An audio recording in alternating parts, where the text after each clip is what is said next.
ሰላም ዩናይትዳውያን እንዴት ናችሁ? ቤተሰቦቻችን ሁሉ ሰላም ተገኝተናል። ዛሬ አርብ ዕለት ምሽት ማንቸስተር ዩናይትድ በዳኛው ባትዌል ፍጹም የሆነ በደል ምክንያት 3 ነጥብ ተነጠቀ። ቅዳሜ ዕድሜ ለኤቨርተን እና ለብራይተን ይሁንና የዩናይትድ የአውሮፓ ሻምፒዮንስ ሊግ ቀጥተኛ ተፎካካሪ ቡድኖች ሊቨርፑል እና ቼልሲ ተሸነፉ።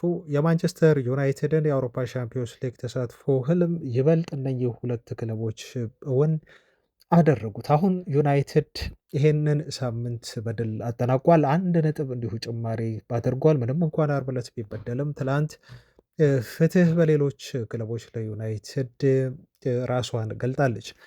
ይህን ጉዳይ እንመለከታለን። ዳኛው ከፍተኛ ተቃውሞ እየገጠመው ነው ያለው። ሁለት የዩናይትድ ቁልፍ ተጫዋቾች አዲስ ኮንትራት ለመፈራረም ከክለቡ ጋር ተስማምተዋል ተብሏል። ካሳሜሮም አዲስ ውል ቀርቦለታል፣ እንመለከተዋለን። በዝውውር ዜና በርከት ያሉ መረጃዎችን ይዘናል። በተለይ የተለመዱ የብሩኖ ጊማሬሽን የዝውውር ጉዳይ፣ የኢሌት አንደርሰንን ጉዳይ እንዲሁም ሌሎች የዩናይትድ የክረምት የዝውውር በተለይ አማካይ ክፍል እቅዶች ክለሳ እንደተደረገባቸውና አሁን ወደ ዩናይትድ የሚመጡ አማካዮች ቢያንስ 3 ይሆናሉ፣ ከበዛ 4 ተብሏል። በዝርዝር ስለዚህ ጉዳይ እንነግራችኋል። በርከት ያሉ ሌሎችም ዜናዎች አብራችሁን እስከ መጨረሻው ድረስ ስትቆዩ ታገኛላችሁ። በተለይ የአሰልጣኞችን ቅጥር በተመለከተ ከሉዊስ ኤንሪኬ ጋር በተያያዘ ወጣው ነው መረጃ የምነግራችሁ ይሆናል። እናንተ ቪዲዮን ላይክ በማድረግ ልክ እንደ ሁል ጊዜው የምታበረታቱን የቻናላችን ውድ ቤተሰቦችን እጅግ ከልብ እናመሰግናለን። እስከ መጨረሻው አብራችሁን ሁኑ። መልካም ቆይታ። ብራይተን እና ኤቨርተን ትላንት ለማንቸስተር ዩናይትድ ትልቅ ውለታን ዋሉ። ባለፈው አርብ ምሽት ላይ ከበርንመዝ ጋር በዳኛ ትልቅ በሆነ በደል ማንቸስተር ዩናይትድ 2 ነጥብ ከተቀማ በኋላ ትላንት ተፈጥሮ ለዩናይትድ ፍትህ ሰጥታለች እና እድሜ ለብራይተን እንዲሁም ለኤቨርተን ይግባና እነኚህ ሁለት ክለቦች ማንቸስተር ዩናይትድ የነጥብ ልዩነቱን አስጠብቆ ከበዛም እንዲሁ 1 ነጥብ ሁሉ ጨምሮ በፊት ከነበረበት ይህን ሳምንት እንዲያጠናቀቅ አስችሏል እና እነኚህን ሁለት ክለቦች ማመስገን ይኖርብናል። ወደ አውሮፓ ሻምፒዮንስ ሊግ ለመግባት እንግዲህ ትልቅ ነፍስ የዘራንበትን ውጤት ጠብቀን እንድናቆይ ያደረጉ ክለቦች ናቸው እና ለብራይተን እና ለኤቨርተን ታላቅ የሆነ ምስጋና ማቅረብ ይኖርብናል። የዩናይትድ ደጋፊው ትላንት በጣም በጣም በጣም የሚያስገርም ጨዋታ አድርገው ሊቨርፑልን እንዲሁም ቼልሲን ሁለቱ ክለቦች አሸነፉና እንግዲህ በካሜራ ፊት በተለይ ኤቨርተኑ በማንቸስተር ዩናይትድ በጣም የሚፈለገው ሊልማን ንዳይ ሻምፒዮንስ ኦፍ አፍሪካ ሲል በካሜራው ፊት ጨዋታው ከተጠናቀቀ በኋላ ተናገረ። ኢቨን ጎል አስቆጥሮ ነበረ ትላንትና። ንዳይ በጣም አስደናቂ የሆኑ ፐርፎርማንስ ነው ያሳዩት ሁለቱ ክለቦች እና ዩናይትድ ነጥብ ልዩነቱን አስጠብቋል፣ እንደውም ጨምሯል ማለት እንችላለን። ቼልሲዎች 4 ጨዋታዎችን ተሸነፉ። እነዚህ የዓለም ሻምፒዮን የሆኑ ቲም ዩናይትድ ቤት የነበረው በተለይ አምና መስቀልቅል የነበረው የዩናይትድ ሁኔታ ቼልሲ ቤት ዘንድሮ የገባ ይመስላል። ያውም በጣም ጥሩ የሆነ ስኳድ ኖሮት ማለት ነው ቼልሲ እና ምን ያህል እንግዲህ በአሰልጣኝ ላይ የሚሰራ ግፍ ማሬስካ መሰናበት ነበረበት ብዬ አላስብም። አሁን ስለ ቼልሲ እና ስለ ማሬስካ ስንብት ለማውራት አይደለም፣ ግን እነኚህ የክለብ ባለቤቶች ምን ያህል ትልቅ ስህተት እንደሚሰሩ አሁን ደግሞ አዲስ የቀጠሩትን አሰልጣኝ ለማሰናበት ደፋ ቀና እያሉ እንደሆነ ነው ሰማያዎቹ የተገለጸው። ፍጹም የአውሮፓ ሻምፒዮንስ ሊግ የመግባት እድል አላቸው ብዬ ቼልሲዎችን አላስብም። ቀጣይ የሚጫወቱት ጨዋታ ከማንቸስተር ሲቲ ጋር ነው። ከዛ በኋላ ደግሞ ከኢንተርናሽናል መልስ ከዩናይትድ ጋር እንደዚሁ በስታንፎርድ ብሪጅ ጨዋታ ያደርጋሉ። ያሉባቸው ጨዋታዎች በጣም ከባድ ናቸው። ላለመውረድ ነው ክለቦች የሚያገኟቸው። ከዛ በኋላ ያሉም ጨዋታዎች እና ቼልሲ ሻምፒዮንስ ሊግ መመለስ በጣም የሚከብደው ቡድን ይመስላል። ዩናይትድ በአንጻሩ ደግሞ በጣም በጣም ቀላል ሆኖለታል። በቡድን ተጫዋቾቻችን ብቃትና በሌሎች ክለቦችን እገዛ ይሄን ማንሳት ይኖርብኛል እና ትላንት 3-0 አሸንፈዋል ኤቨርተኖች እና በጣም አስደናቂ ፐርፎርማንስ አሳይተው ነው። ኤቨርተን በራሱ እንደውም ቼልሲ ሊወርድ የሚችልበት እድል በጣም ሰፊ ሆኗል። በደረጃ ሰንጠረዡ በነጥብ ተቀራርቧል እና ኤቨርተኖች በዚህ ሲዝን ባሳዩት ብቃት ምክንያት ወደ አንድ የአውሮፓ ውድድር ለመግባት እየተንደረደሩ መሆናቸውን ያስመሰከሩበትን ውጤት ነው ያስመዘገቡት። በባለፉት 10 ዓመታት ደግሞ ሊቨርፑል 10 ጨዋታ ተሸንፎ አያውቅም ነበር። 10 ዓመት ሞላው ሊቨርፑል በዚህ ደረጃ 10 ጨዋታ ሲሸነፍ በዚህ ሲዝን ገና ሲዝኑ ሳይጠናቀቅና ቀሪ 7 ጨዋታዎች እያሉ ትላንትና በብራይተን ሜዳ ያደረጉትን ጨዋታ ሊቨርፑሎች ተሸንፈው 2-1 በሆነ ውጤት እንግዲህ በጣም ደካማ የሆነ ሲዝን እያሳለፉ መሆናቸውን አረጋግጠዋል። በጣም የሚያስደስተው ደግሞ ዳን ዌልቤክ ጎሎችን ማስቆጠሩ ነው። ከሊቨርፑል ጋር 2 ጎል አስቆጠረባቸው። ይሄ የቀድሞ የዩናይትድ ተጫዋች መሆኑን ታስታውሳላችሁ። በኤቨርተን ጨዋታ ላይም እንዲሁ ጄምስ ጋርነር የሚባለው የቀድሞ የዩናይትድ አካዳሚ ፍሬ ነው እንግዲህ ተጫዋቹ አሲስት ማድረግ እየቻለው።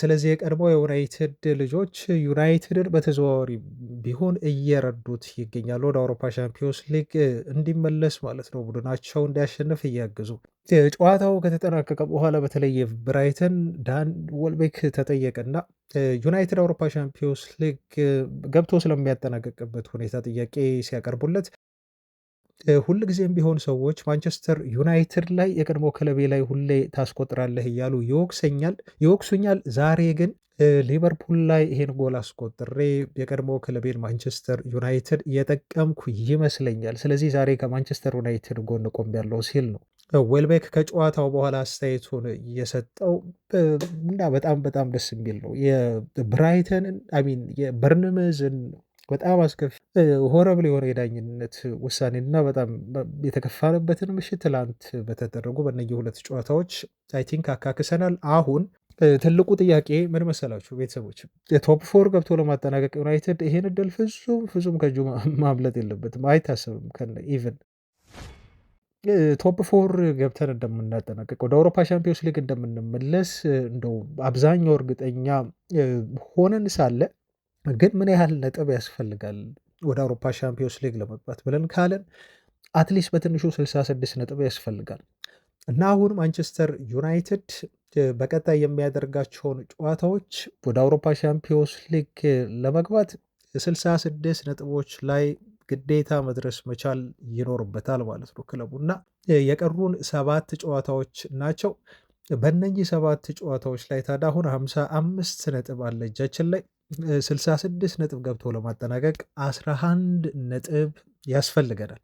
ለበበሉ ቤተሰቦች 11 ነጥብ ከሰባቱ ጨዋታዎች ላይ 66 ገብተን ለማጠናቀቅ 11 ነጥብ ካስፈለገን 3 ጨዋታ ከቀጣዮቹ 7 ጨዋታዎች ማሸነፍ አለብን። 2ቱን አቻ መውጣት አለብን። 7ቱን ጨዋታዎች ስናደርግ 3 ማሸነፍ 2 አቻ መውጣት በአንዱ መሸነፍ በሉት ወይ ከፈለጋችሁ እንግዲህ ግምት የሚሰራው ይሄ መላምት የሚሰራው ሌሎቹ ቡድኖች ሳይሸነፉ ሁሉንም ጨዋታዎች እንደው አሸነፉ ብለን ብናስብ ነው። ልብ በሉ ሌሎች ቡድኖች ደግሞ እርስ በርስ ይገናኛሉ። ለምሳሌ ቼልሲ እና ሊቨርፑል እርስ በርስ ይገናኛሉ። ሲቲ እና ቼልሲም እንዲሁ እርስ በርስ ይገናኛሉ። እንደዚህ አይነት ፊክስቸሮች አሉ። ሌሎችም የእርስ በርስ ለምሳሌ አስቶን ቪላንም ጨምራችሁ የእርስ በርስ ግንኙነቶች አሉ ማለት ነው። ስለዚህ ዩናይትድ 66 ነጥብ ለመግባት 3 ማሸነፍ 2 አቻ መውጣት ነው የሚያስፈልገው ከሰባቱ። ሊቨርፑል ግን 66 ነጥብ ለመግባት 5 ማሸነፍ አለበት ከሰባቱ። 2ቱን አቻ መውጣት አለበት። ምንም ጨዋታ መሸነፍ የለበትም ሊቨርፑል። ቼልሲ 6 ማሸነፍ አለበት ከሰባቱ። ኢማጂን እንግዲህ ያስቡት ማለት ነው። አንድ ጨዋታ ብቻ ነው መሸነፍ የሚፈቀድለት። በቀጣዮቹ 7 ጨዋታዎች 6 ጨዋታዎችን ያሸንፋሉ። ይሄን መልሱን ለእናንተ ተዋለሁ። ምን ያህል ማንቸስተር ዩናይትድ ለአውሮፓ ሻምፒዮንስ ሊግ እንደቀረበና ኦልሞስት አሁን የአውሮፓ ሻምፒዮንስ ሊግ ተሳትፏችንን እንደኔ ግምት 80 በመቶ እንዲሁ አረጋግጠናል፣ ተቃርበናል ብዬ በእርግጠኝነት እንዳወራ የሆንኩበትን ቁጥራዊ መረጃዎች ነው ያስቀምጥኩላችሁ። 66 እዚህ ጋር ማክሲመም ወደ ቶፕ 4 ገብቶ ለማጠናቀቅ ነው ያልኳችሁ። ቶፕ 5 አይደለም ቤተሰቦች። ከዛ ወደ አውሮፓ ሻምፒዮንስ ሊግ ትኬት ለመቁረጥ የሚያስፈልግ ነጥብ ነው። ዩናይትድ ይህንን ለማድረግ አሁን በጣም በጣም ጥሩ ፖዚሽን ላይ እንገኛለን። ምክንያቱም ከኢንተርናሽናል ብሬክ በኋላ በኦልትራፎርድ ነው የምንጫወተው። ስንጫወት ማንን እንገጥማለን? ሊድስ ዩናይትድን እናገኛለን። ቀላል ነው የሊድስ ጌም እያልኩ አይደለም፣ ግን ኦልትራፎርድ ነው። ተጫዋቾቻችን ደግሞ በቀጣይ ኢነርጂያቸውን ሞር ጨምረው የሊድስ ጨዋታን ካሸነፉ ይበልጥ ወደ ሻምፒዮንስ ሊግ የምንገባበት ነው እና ለዓላማ እንጫወታለን። በደጋፊያችን ፊት ነው የምንጫወተው። የተጎዱ ተጫዋቾቻችን ይመለሳሉ። አትርሱ ቤተሰቦች። ዶርጎ አለ፣ በጣም ወሳኝ ልጅ ነው። በእነኚህ ማርቲኔዝ ይመለሳል። በዛ ምክንያት ወደ አውሮፓ ሻምፒዮንስ ሊግ ኦልሞስት ሊድስን ካሸንፍን በኋላ መግባታችንን ይበልጥ እናቀርባለን የሚል እምነት ነው ያለኝ። ለማንኛውም ብራይተን እና የኤቨርተን ተጫዋቾች ምስጋና ይግባ። ዩናይትድ ልዩነቱን አስጠብቆ ይህን ሳምንት ያጠናቅቃል። የአስቶን ቪላ ውጤት ምንም ቢሆን ሶስተኛ ደረጃነቱን አይለቅም ማለት ነው። የሃሪ ማጓየርን ቀይ ካርድ በተመለከተ እናወራ እና ተጫዋቹ በአንድ ጨዋታ ብቻ ነው የሚያመልጠው ተብሎ ተገልጿል። የሊድስ ጨዋታ ከኢንተርናሽናል መርስ በኋላ ብቻ ያመልጠዋል።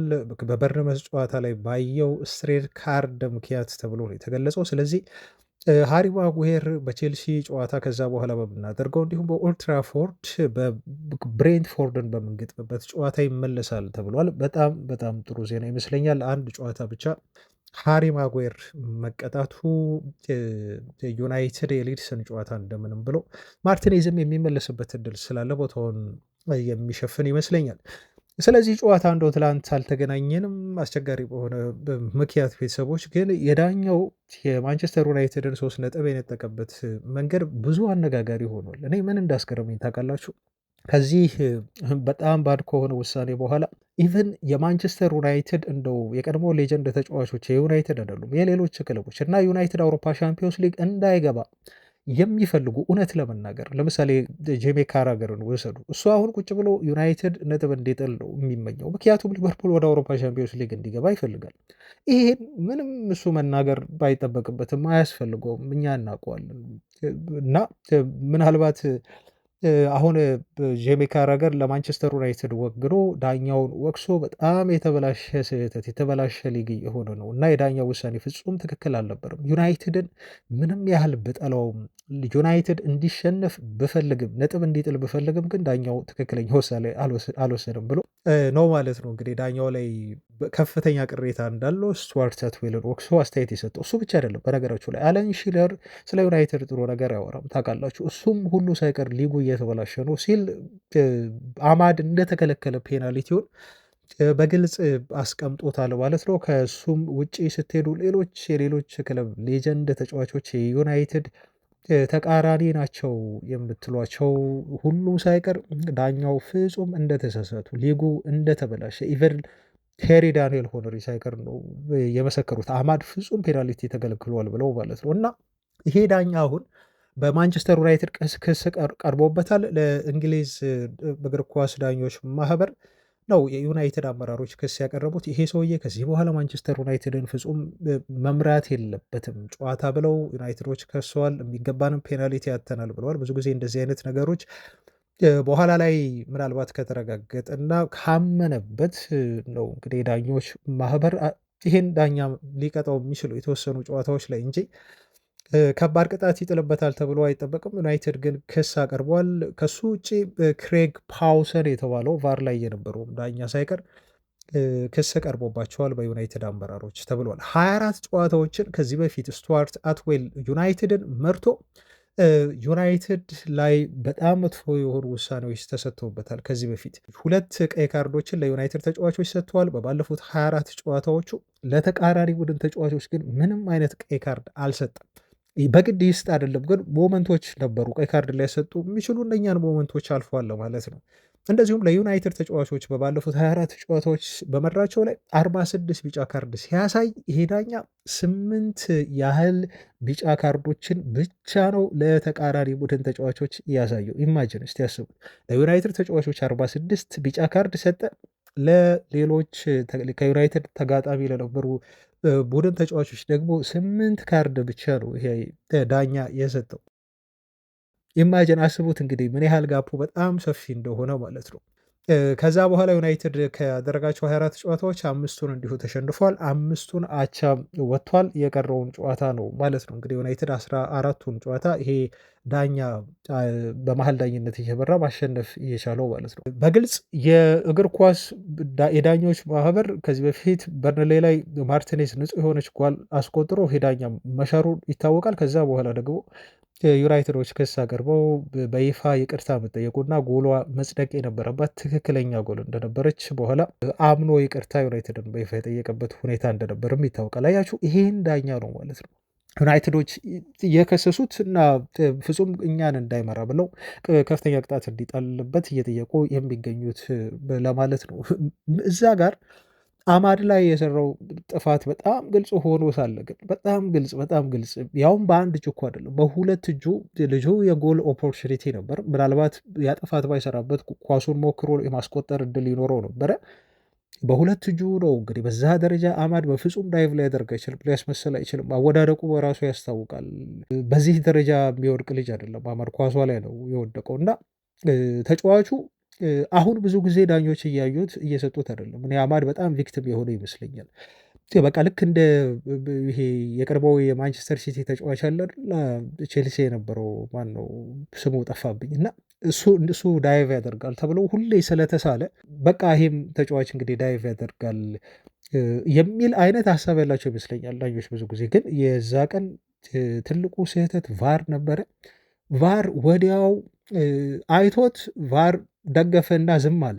ግን እኔ የሚመስለኝ ትልቁ ነገር ምን መሰላቸው ቤተሰቦችን የማስበው አማድ በዛ ደረጃ ፋውል ተሰራበት። እሺ ዳኛው እንደው የዩናይትድ መጥፎ ችግር አለበት እና ለዩናይትድ ጥሩ ነገር አያስብም፣ ስለዚህ አይገባህም ብሎ በቃ ዘለለው። እሱ ከዘለለው በኋላ የሄደው ካውንተር በአታክ እነሱ ሄደው ኳሷን አስቆጠሯት። አሁን በዛ ሰዓት በዛ ሞመንት በርንማውዞች ያችን ጎል ሲያስቆጥሩ ቫር ላይ ያሉ ዳኞች እያዩት ነበር የሚል ግምት አለኝ እኔ በግሌ።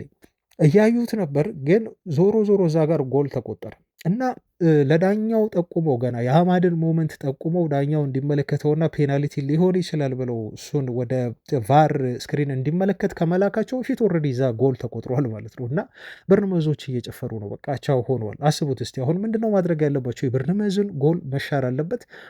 ከዛ በኋላ የአማድ ፔናልቲን ደግሞ መሰጠት አለበት። ይሄ ደግሞ ወደ ሌላ ውዝግብ የሚመራ ነው። ስለዚህ በዛው ያለፉት ነው እኔ የሚመስለኝ በግል ሳስበው ማለት ነው። ለማንኛውም ግን ያ ሞመንት አልፏል፣ ረስተነዋል። በቀጣይ ጨዋታ ስለምናሸንፈው ሁኔታ ነው አሁን እያሰብን ያለ ነው። ይሄ ዳኛ ግን ፍጹም ከዚህ በኋላ በዩናይትድ ደጋፊዎች መቼም የሚረሳ አይመስለኝም። ፍጹም ይሄ ዳኛ አሁን በሶሻል ሚዲያ ላይ ከፍተኛ ውዝግብ እየፈጠረ ያለ ነው። ከፍተኛ የሆነ ቅሬታ እየቀረበበት ነው። ከፍተኛ የሆነ ዘመቻ በዩናይትድ ደጋፊዎች ሁሉ እየተነሳበት፣ ኢቨን የቀድሞ ትላልቅ ሌጀንዶች ሁሉ ሳይቀር ትልቅ ስህተት እየሰሩ እንደሆነ የእንግሊዝ እግር ኳስ ማህበር በዚህ ጉዳይ አምነው ምናልባት እኔ በዚህ ደረጃ የቀድሞ ሰዎች ወይም በአንድ ድምፅ የተማመኑበት ስህተት ከዳኝነት እኔ አይቼ አላቅም እና አነጋጋሪው የሳምንቱ ጉዳይ ሆኗል። ለማንኛውም ዩናይትድ ነጥቡን አስጠብቆ ደረጃውን አስጠብቆ ይሄንን ሳምንት አሳልፈዋል። ወደ ዜናዎቻችን እንለፍ እና ቤተሰቦች ሁላችሁም ቪዲዮን ላይክ ማድረጋችሁን አትርሱ። ደግፉን። እንደ ከዚህ በፊቱ ድጋፋችሁ ፍጹም አይለየን። ቤተሰቦቻችን ላይክ ባደረጋችሁ ቁጥር ቪዲዮ ቀድሞ ይደርሳችኋል። ከየትኛውም ተመልካች በላይ አያልፋችሁም እና ስለምታደርጉም ላይክ እንዲሁ ከልብ እናመሰግናለን። ወደ ዜና ሳልፍ የመጀመሪያ አሰልጣኝነት ቅጥርን በተመለከተ ያው ብዙዎች ካሪክን ይደግፋሉ። ታውቃላችሁ ሰሞኑን እያወራንበት ነበር። እንደውም ለካሪክ በቃ ይሰጠው ብለው በድፍረት አስተያየት የሚሰጡም አሉ። አንዳንዶችም በድፍረት እየወጡ ካሪክ ይሄን ስራ ለመያዝ ኤክስፔሪንስ የለውም፣ በትልቅ ደረጃ ዋንጫዎችን አሸንፎ አያውቅም የሚል መከራከሪያ ሀሳብም እንደ ሮይኪን የመሳሰሉ ሰዎች ያነሳሉ። ዛሬ ደግሞ ምን ሰማው መሰላችሁ? ስለ ሉዊስ ኤንሪኬ። ይሄን ዜና ልነግራችሁ ስለፈለግኩኝ ነው። የዩናይትዱ ከፊል ባለቤት ሰር ጂም ራትክሊፍ ሉዊስ ኤንሪኬን በግል አግኝተው ለመጋበዝና ሊያወሩት ፈቃደኛ እንደሆኑ ተገልጿል።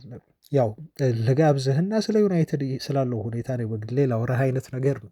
የማሳመን ስራ ከወዲሁ ለመስራት ማለት ነው። ይህን ተከትሎ ሚጉዌል ዴሌ የተባለ ጋዜጠኛ ምን አለ? ሉዊስ ኤንሪኬ አሁን በማንቸስተር ዩናይትድ ቦርድ ውስጥ በከፍተኛ ደረጃ ክለቡ ሲሪየስ እያደረገበት ያለ አሰልጣኝ ነው ብሏል። ዩናይትድን እንዲይዝ ምንድን ነው እየተባለ የሚገኘው? ቤዤ ቤት ለካ ሉዊስ ኤንሪኬ ያለው የአሰልጣኝነት ታይትል ሄድ ኮች ነው። ያው ዲፍረንሱን ታውቃላችሁ፣ ከዚህ በፊት አውርተንበታል። ሄድ ኮች ሲባል እና ማናጀር ሲባል ይለያያል። ሄድ ኮች ማለት ሙሉ ትኩረቱን የሚያደርገውና የሚመለከተው ነገር በዝውውር ጉዳይ ላይ የሚመለከተው ምናልባት ሊጠቁም ይችላል፣ ሊወያይ ይችላል በአዳዲስ ፈራሚዎች ዙሪያ ዋናው ቲም ላይ ነው ብቻ ነው ትኩረት የሚያደርገው እንጂ ዝውውር ላይ ብዙ አይሳተፍም። ሄድ ኮች ብለን ስንጠራ ማለት ነው። ማናጀር እያለን የምንጠራ ከሆነ ግን ማናጀር ማለት ኤቭሪቲንግ እሱ ነው ኮንትሮል የሚያደርገው። ማን እንደሚመጣለት ማን መልቀቅ እንዳለበት ሁሉንም ነገር የሚወስነው በቀዳሚነት የሚወስነው አሰልጣኙ ይሆናል። ምክንያቱም ማናጀር ነው፣ ፉል ኮንትሮል ነው ያለው ማለት ነው። እና ከዝውውር ከዋናው ቲም ውጭ ያሉ ውሳኔዎች በዝውውር ጉዳዮች ላይ በተለይ ትልቅ ድምፅ ይኖረዋል ማለት ነው። እና አሁን እየተፈራ ያለው ምን ነበር? በፒኤስዤ ቤት ሄድ ኮች ብቻ ከሆነ ሉዊስ ሄንሪኬ፣ ስለዚህ በማንቸስተር ዩናይትድ ቤት እንደው የክለቡ አመራሮች ሰዎች የሚያሳምኑት ከሆነ ይሄ አሰልጣኝ ሄድ ኮች ሆኖ በዩናይትድ ቤት ለመስራትም ፈቃደኛ ሊሆን ይችላል የሚል ሀሳብ ነው እየተነሳ ያለው። ምናልባት ዩናይትዶች በዚህ ጉዳይ ላይ እሱን ለማሳመን ጥረት እያደረጉ ሳይሆን አይቀርም። ቀደም ሲል ሉዊስ ሄንሪኬ በዩናይትድ ቤት መቶ ማናጀር መሆን ይፈልጋል እና ክለቡን በራሱ መንገድ እና በራሱ ቀለም ለመገንባት እሱ ያላቸው ነገሮች አምጡልኝ ያላቸው ዝውውሮች፣ ተጫዋቾች ሁሉ እንዲመጡለት ሊፈልግ ይችላል። ይሄ ደግሞ ዩናይትድ ቤት አሁን ካለው አሰራር ጋር በዩናይትድ ቤት በዝውውር ጉዳይ ላይ ቁልፍ ውሳኔ ከሚወስኑት ከነ ዊልኮክስ ከነ ክሪስቶፈር ቪቭል ከመሳሰሉት የክለቡ የመልማዮች ዋና ኃላፊዎች ጋር ሊያጋጨው ይችላል፣ ላያስማማው ይችላል የሚል ጥርጣሬ ተነስቷል። ለማንኛውም ግን ይህን ጉዳይ ሊፈቱ የሚችሉበት እድል እንዳለና ሉዊስ ሄንሪኬን በዚህ ጉዳይ ላይ ለማውራት በግል ኢቨን ምሳ የመጋበዝ ፕሮግራም ራትክሊፍ ይዞ ሊያናግረው ፈቃደኛ እንደሆነ ነው እየተገለጸ የሚገኘው። ትልቁ ስጋቴ ግን አሁን እዚህ ጋር እኔ ከዚህ በፊትም ነግሬያቸዋለሁ ቤተሰቦች፣ ቼልሲ ቤት አሁን የተፈጠረውን ነገር ተመልከቱ። ይሄ አሰልጣኛቸው አሁን አዲሱ ሊሰናበት ይችላል፣ እንደውም ሲዝኑ ሳያልቅ እየተባለ ነው። ሊቨርፑል ቤት አርነ ስሎት ቢቆያል ካላችሁኝ በእኔ አነጋገር ከ50 በመቶ በላይ የሚቆይ አይመስለኝም ስሎት እና እነኚህ ሁለት አሰልጣኞች ከክለባቸው የሚሰናበቱበት እድል በጣም ሰፊ ነው። ስለዚህ ዩናይትድ ማርኬት ላይ እንደወጣው ሁሉ እነኚህ ክለቦች ደግሞ ወደ ማርኬት ወጥቶ አሰልጣኝ ለመቅጠር ጥረት ማድረጋቸው ከዩናይትድ ጋር መፎካከራቸው አይቀርም። ስለዚህ ሉዊስ ሄንሪኬም የተረጋገጠ አይደለም ወደ ዩናይትድ እንደሚመጣ ፉክክር ይኖርብናል። እንዲሁም አርነ ስሎትን ለመተካት ሊቨርፑል አመራሮች ሉዊስ ሄንሪኬን መመልከታቸው አይቀርም። ስለዚህ በመሀል ዩናይትድ ምን ይሆናል እንደው የአሰልጣኝ ቅጥሩን ላዘግየው ብሎ እስካሁን ዘና ብሎ የተቀመጠው የዩናይትድ ባለስልጣናት በኋላ ላይ ከፍተኛ ችግር ሊገቡ ይችላሉ። ቼልሲም ወደ ማርኬቱ ይወጣል፣ አሰልጣኝ ፍለጋ፣ ሊቨርፑልም ወደ ማርኬቱ ይወጣል። የጋርዲዮላንም ጉዳይ ረስቸዋለሁ እዚህ ጋር ላንሳው። ፔፕ ጋርዲዮላ ምናልባት የመጨረሻው ሲዝን ሊሆን ይችላል፣ እርግጥ አይደለም ግን ስለዚህ እነኚህ ሁሉ ሞመንቶች የሚጠቁሙን ዩናይትድ አሰልጣኝ ለመቅጠር መፍጠን እንዳለበት ነው። ይህን የማያደርጉ ከሆነ ለዩናይትድ በትልቅ አሰልጣኝ ማግኘት በጣም ከባድ ሊሆን እንደሚችልና ክለቡ ምናልባት አሁን ያለውን አሰልጣኝ ይዞ ማይክል ካሪክን በቀጣይም አብሮት ሊቀጥል ቋሚ ኮንትራት ሊሰጠው ሊገደድ የሚችልበት እድል እንዳለ ነው ማሰብ የሚኖርብን። አውቃለሁ ኒክላስ ፓን አለ፣ ሉዊስ ሄንሪኬ ያለ እነኚህ የሁለት አሰልጣኞች ግን በቀላሉ የሚገኙ አይሆንም። ዩናይትድ ቶሎ ውሳኔ ካልወሰነ ማለት ነው።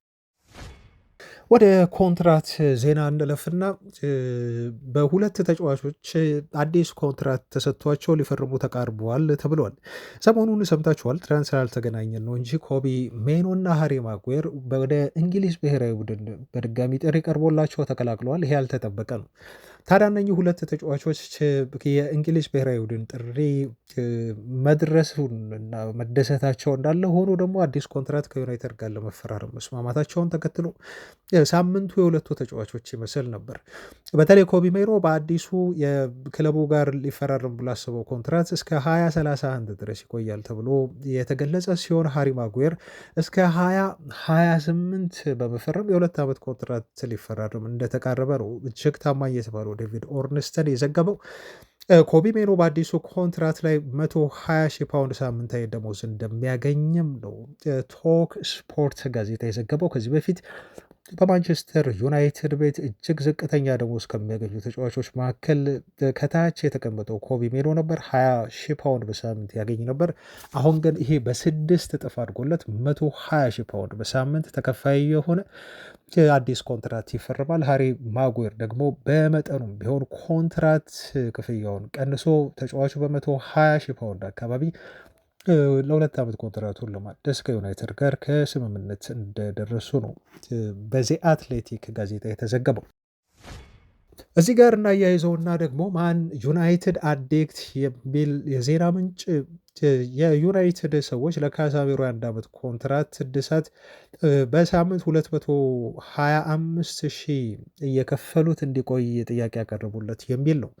ይሄ ካሳሚሮ ያገኘ ከነበረው በ125 ሺህ ፓውንድ ያነሰ ደሞዝ ነው። ይሄን ደሞዝ ይቀበላል ካሳሚሮ የሚለው ሌላው ትልቁ ጥያቄ ነው። ግን የዩናይትድ አመራሮች ምናልባት ክለቡ በቀጣይ ሲዝን አውሮፓ ሻምፒዮንስ ሊግ ተሳትፎ ስለሚያደርግ የስኳድ ጥልቀት ግዴታ ስለሚያስፈልግ አማካይ ክፍሉ ቀጣይ የምነግራችሁ ዜና አለ በጣም እየሳሳ ስለሚሄድባቸው ካሳሜሮ በክለቡ ለአንድ ዓመት ቢቆይ ይፈልጋሉ እና ለዛም ነው እንግዲህ በክለቡ ቤት ተጨማሪ አንድ ዓመት ኮንትራት እንዲቆይ አሁን ባለው ኮንትራት ላይ ይሄን የደሞዝ ማሻሻያ አይደለም ደሞዝ ቅነሳ አድርጎ እንዲቆይ እየጠየቁት የሚገኘው ተብሎ ተገልጿል። ምን ሀሳብ አላችሁ እስኪ ቤተሰቦቻችን? እውነት ካዛሜሮ ደሞዙን ቀንሶ ይቆይ የሚለው ላይ ይሄን ማድረጋቸው ትክክል ነው ወይ?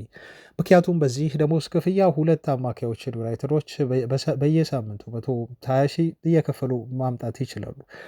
በሳምንት 120 ሺህ ፓውንድ ማለት ነው እና ለካሳሚሮ ግን ይህም አሁን ትልቅ ክፍያ ነው ከእድሜው አንጻር የምናየው ከሆነ ግን ተጫዋቹ ደግሞ ለዩናይትድ የአማካይ ክፍል ምን ያህል ጠቃሚ እንደሆነ ተመልክታችኋል እና በዚህ ጉዳይ ላይ ሀሳባችሁን ልትሰጡን ትችላላችሁ ቤተሰቦች። ለማንኛውም ግን በሊጉ ዲክላን ብራይስ 240 ሺህ ፓውንድ ነው በሳምንት በአርሰናል ቤት የሚከፈለው። ካሴዶ 150 ሺህ ፓውንድ ነው የሚከፈለው። ግራቫንቤርግ 277 ሺህ ፓውንድ በአዲሱ ኮንትራት በቅርቡ በተሰጠው ያገኛል። ሮድሪ በበኩሉ በሲቲ ቤት 220 ሺህ ፓውንድ ያገኛል እና ከዚህ በፊት ያገኘው ደሞዝ ምን ያህል የካሳሜሮ ከሊጉ ከፍተኛ ተከፋይ እንዳደረገው የሚያሳይ ነው። 350 ሺህ ፓውንድ ነበር በሳምንት የሚከፈለው እና በዚህ መልኩ አዲስ ኮንትራት አቅርበውለታል። ምላሹን እየጠበቁ ነው ተብሏል። ወደ ዝውውር ዜናዎች እንለፍና በጣም አጠር እያደረግኩኝ ላቅርብላችሁ የሳሙኤል ሉካረስትን መረጃ ነው በቅድሚያ የምናየው። የዩናይትድ ሰዎች በቀጣይ ክረምት ወደ ገበያው ሲወጡ ምናልባት 3 አማካይ ሊያስፈርሙ ይችላሉ ብሎ ለዩናይትድ ቅርብ የሆነው ሳሙኤል ሉካረስት ዘግቧል። እንደዚህ ጋዜጠኛ ዘገባ ከሆነ ክለቡ ኖርማል ያቀደው 2 አማካዮችን ለማስፈረም ነበር ክረምት ላይ። ነገር ግን ወደ አውሮፓ ሻምፒዮንስ ሊግ መመለሳችን አሁን በጣም እየቀረበ መምጣቱን ተከትሎ ክለቡ የአማካይ ክፍል ፊርማውን ቁጥር ሳይጨምር አይቀርም። ምናልባት ከ3ም በላይ ሊሄድ ይችላል እንደ ማርኬቱ ሁኔታና እንዳለው የዝውውር እንቅስቃሴ ተብሎ ተገልጿል። ትልቁ ምክንያታችን ደግሞ ምንድን ነው? ክለቡ ወደ 3 ወይ 4 አማካዮችን እንዲያስፈርም አንዱ የካሳሜሮን ኮንትራት መጠናቀቅ ሲሆን ሌላው ክለቡን ያስገድደዋል የተባለው የኡጋርቴ አቋም መውረድ እና ተጫዋቹ ለዩናይትድ እያበረከተ ያለው ምንም አይነት ነገር አለመኖሩን ተከትሎ ይህን ተጫዋች መተካት አለብን የሚል እምነት አለ በዩናይትድ ሰዎች መካከል። ተጫዋቹን ለመሸጥ ቀጣይ ክረምት ላይ ለገበያ ያቀርቡታል። ባይሸጥም በክለቡ ቢቆይም ግን በዚህ ተጫዋች የአውሮፓ ሻምፒዮንስ ሊግ ተፎካካሪ መሆን በቀጣይ ሲዝን ላይ ከባድ እንደሆነ የዩናይትድ ሰዎች እምነት ወስደዋል። ለዛም ነው የአማካይ ክፍል ፈራሚዎቻቸውን ከ2 ዝውውሮች ቅድ ቀይረው ወደ 3 ከተቻለ ወደ 4 አማካዮችን ለማስፈረም እንደ እቅድ የያዙት ነው ተብሎ እየተገለጸ ያሉ። የበርንመዙ አሌክስ ስኮት የሚባል ተጫዋች አለ። አይ ቲንክ በባለፈው የዩናይትድ ጨዋታ ይህን ልጅ ተመልክታችሁታል። በጣም ጥሩ የተንቀሳቀሰ ልጅ ነው እና ምናልባት ካሳሜሩን ለመተካት ይህም ልጅ ለ6 ቁጥር ቦታ በዩናይትድ የዝውውር ኢላማ የተደረገ ተጫዋች ነው ተብሎ ስሙ እየተነሳ ነው የሚገኘው። ዩናይትዶች አማካይ ክፍል ላይ ዴብስ መጨመር ይፈልጋሉ። እንዲሁም ሰፋ ያለ ስኳድ በመፍጠር ጥሩ የሆነ ተፎካካሪ መሆን ይፈልጋሉ። በአውሮፓ ሻምፒዮንስ ሊግ የተሻለ መጓዝ ይፈልጋሉ። በፕሪሚየር ሊጉም ቢሆን የሊጉን ዋንጫ ለማንሳት መፎካከር ይፈልጋሉ። ለዛም ነው የአማካይ ክፍል ፈራሚዎቻቸውን ቁጥር በመጨመር ክለቡ ያለበትን ክፍተት ለመድፈን ዩናይትድ ከ3 እስከ 4 ተጫዋች ለማስፈረም እቅዱን መከለሱ በሳሙኤል ሉካረስት የዘሰን ጋዜጣ ዘጋቢ የተነገረው። እንደውም አንድ አድማጭ የሆነ ማህበራዊ ድረገጽ ላይ እንዲህ ብሏል። ብሩኖ ፈርናንዴስ ለዩናይትድ ጎል ይሰጣል፣ አሲስት ያደርጋል። ካዛሜሮ ለዩናይትድ ያገባል፣ አሲስት ያደርጋል። ዲክላን ራይስ ለአርሰናል ያገባል፣ አሲስት ያደርጋል። ኦዲጋርድ ለአርሰናል ያገባል፣ አሲስት ያደርጋል። ፔድሪ እንዲሁ ለባርሳ አሲስት ያደርጋል ያገባል። ቪቲናሃ ለፔዥ ያገባል፣ አሲስት ያደርጋል። ጆዋው ኔቬስ ለፔዥ ጎል ያስቆጥራል፣ አሲስት ያደርጋል። እና ታዲያ የማንቸስተር ዩናይትዱ አማካይ ማኑኤል ኡጋርቴ ጥቅሙ ምንድን ነው? አሲስት ያደርጋል? ጥያቄ ምልክት አያደርግም። ይሄ ተጫዋች ጎል ያስቆጥራል? ጥያቄ ምልክት አያስቆጥርም። ይሄ ተጫዋች ጥሩ አድርጎ ይከላከላል? የተሰጠውን ኃላፊነት በአግባቡ ሜዳ ላይ ይወጣል? አይወጣም። ይሄ ተጫዋች ተቀይሮ ሜዳ ላይ ከገባ በኋላ ዩናይትድ ያሸንፋል? አያሸንፍም። ስለዚህ ይህን ልጅ መያዝ ለዩናይትድ ምንድን ነው ጥቅሙ በሚል ነው እንግዲህ ዩናይትድ በቃ በሶስት አማካዮች ብቻ እየተጫወተ ያለ ቡድን መሆኑን በመግለጽ ጥሩንስ ንጻሪ ያቀረበው አሁን ዩናይትዶቹ ጋር ቴድ ቀጣይ ክረምት ላይ የሚገላገሉት ይመስላል። ቀጥለናል። የተወደዳችሁ ቤተሰቦች አሁንም ዜናዎች አሉን። አብራችሁን ሁኑ። ቪዲዮውን ላይክ ስለምታደርጉልን ሁላችሁንም ከልብ አመሰግናለሁ። ቀጣይ መረጃ የሚሆነው ስለ ዝውውር ዜና ነው እና የዩናይትድ አመራሮች በአማካይ ክፍል ላይ በተለይ በርካታ ተጫዋቾች ጋር ስማቸው እየተነሳ ቀን በቀን ዜና እየወጣባቸው ነው የሚገኘው እና ምን አይነት እንቅስቃሴዎችን እያደረጉ ነው ዝውውሮችን በተመለከተ የሚለውን ነው ትላንት እና ከትላንት በስቲያ የወጡ ዜናዎችን ሰብሰብ አድርጌ የማቀርብላችሁ። ከዛ በፊት ግን ሪዮ ፈርዲናንድ ምን አለ? ዩናይትድ ኢሊየት አንደርሰንን ማስፈረም አለበት። አሁን ከያዛቸው የአማካይ ክፍል አማራጮች ውስጥ ኢሊየት አንደርሰን ለኔ ተቀዳሚ የዩናይትድ የአማካይ ክፍልን የሚፈታ ተጫዋች ነው ችግር የሚፈታ በሚል ገልጾታል ማለት ነው። ከዛ ውጪ ምን ተባለ? 80 ሚሊዮን ፓውንድ ለዚህ ልጅ ማውጣት ዩናይትድ ግድ ይለዋል። በትንሹ ነው የተባለው ኤሌት አንደርሰንን ለማስፈረም። ቡድኑ ከብሩኖ ጊማሬስ ጋር ንግግር እያደረገ እንደሆነ ሳንድሮ ቶናሊን እንደሚፈልገውም ሰሞኑን መነገሩን ሰምታችኋል። ይሄን ከሰማ በኋላ ነው ፈርዲናንድ ዩናይትድ ማስፈረም ያለበት ግዴታ ኢሌት አንደርሰንን ነው በሚል አስተያየቱን የሰጠው ማለት ነው። እንግዲህ የተለያዩ የዩናይትድ የቀድሞ ሌጀንድ ተጫዋቾች የራሳቸው ምርጫ አላቸው። ከዚህ በፊት ኦዌን ሃርግሬቭስም እንደዚሁ የተናገረው ዩናይትድ ኢሊየት አንደርሰን ቢያስፈርመው የተሻለ ይሆናል በሚል ነበር። ምናልባት ፓትሪስ ኤቭራ ደግሞ ሰምታችኋል፣ ዩናይትድ ማምጣት ያለበት ካርሎስ ባሌባን ነው ሲል አስተያየት ሰጥቶ ነበር። እንግዲህ ሌጀንዶቻችን የራሳቸውን ምርጫ እየተናገሩ ነው የሚገኙት። ክለቡ ደግሞ በራሱ የራሱን እንቅስቃሴ እያደረገ ይገኛል ማለት ነው እና ቢቢሲ ወዲያው ነበር ይህን መረጃ እንዲሁ እየሰራ ሁላችሁ ዩናይትድ ከፍተኛ ገንዘብ መክፈል አለበት። ኢሊየት አንደርሰንን ማስፈረም የሚኖርበት ከሆነ አውሮፓ ሻምፒዮንስ ሊግ ያስፈልገዋል።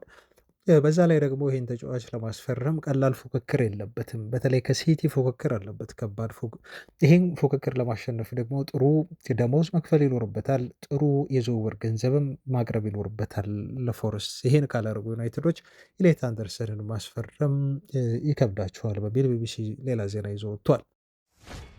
ኒውካስል ዩናይትድ ቤት ደግሞ አንድ ትልቅ ለውጥ ሊደረግ ክረምት ላይ ታቅዷል። ይሄ ትልቅ ለውጥ ቡድኑን የሚገነባ ነው ተብሏል። የኒውካስል አመራሮች ቡድኑ በተለይ በዚህ ሲዝን ያሳለፈውን ነገር በቀጣይ ሲዝን እንዲደግሙ አይፈልጉም። የአውሮፓ ሻምፒዮንስ ሊግ ተሳትፏቸው ከፍተኛ ጥያቄ ምልክት ውስጥ ወድቋል። ስለዚህ ከ6 እስከ 8 የሚደርሱ ተጫዋቾችን ለማምጣት ነው ለማስፈረም አቅደው የሚገኙት። ይህን ያህል ተጫዋች ለማምጣት ካቀዱ ደግሞ በዛው ልክ ከክለባቸው የሚሸጧቸው ተጫዋቾች አሉ ነው የተባለው። ብዙ ተጫዋቾች ክለቡን ሊለቁ ይችላሉ ተብሎ ተገልጿል። ኒውካስሎች ከወዲሁ ራሳቸውን እያዘጋጁ ነው። በተለይ አማካዮቻቸው ብሩኖ ጊማሬሽ እና ቶናሊን እንዲሁም ተከላካዮቻቸውን በተመለከተ ክለቡ ምናልባት ቢዝነስ ውስጥ ገብቶ እነኚህን ተጫዋቾች በመሸጥ በምትኩ ሌሎች ተጫዋቾችን ለማስፈረም እንዳቀደና ታላቅ የሆነ የቡድን ለውጥ ሊኖር እንደሚችል እየተገለጸ ነው ያለው። ይህን የዘገበው ደግሞ ለኒውካስል በጣም ቅርብ የሆነው እና የኒውካስል ሪፖርተር የሆነው ዴይሊ ሜል ጸሐፊ የሆነው ክሬግ ሆፕ ነው። ብዙ ጊዜ ክሬግ ሆፕ ስለ ኒውካስል የሆነ ነገር ሲያወራ የሚታመን ጋዜጠኛ ነው። ለክለቡ በጣም ቅርብ የሆነ ጋዜጠኛ ስለሆነ ማለት ነው። ስለዚህ ይሄ ለዩናይትድ ትልቅ የሆነ ተስፋ ነው። አይ ቲንክ ይመስለኛል ዩናይትድ በደንብ የሚፈልግ ከሆነ ከሁለቱ አንዱን አማካይ ከኒውካስል ማግኘት ይችላል። ቶናሌን አሊያም ደግሞ ብሩኖ ጊማሬሽ።